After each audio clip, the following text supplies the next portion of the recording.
Here's my mini lathe.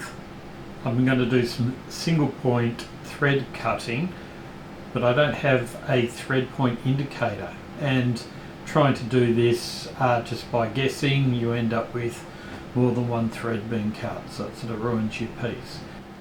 So I've got my carbide bit in for single point turning, got my part blued up, but without a dial indicator, engaging the half nut is 50-50 on whether or not I'll get the same threaded hole or not.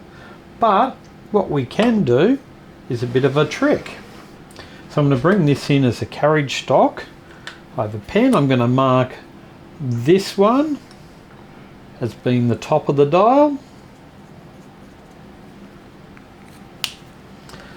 I want a bit of room to get some run up. About there looks good.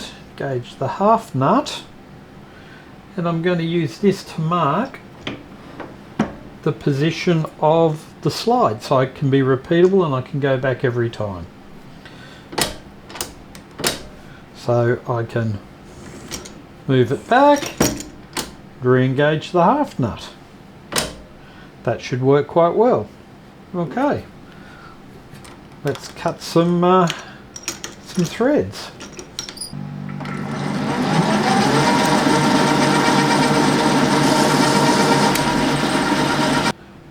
Bring this back to the tailstock, which we're using for a stop. Make sure that with the marks up, and engage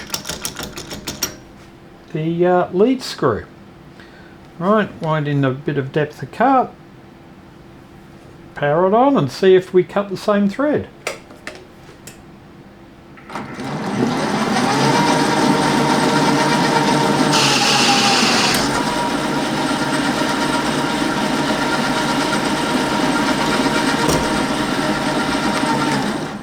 As you can see, we cut the same thread. Let's keep going.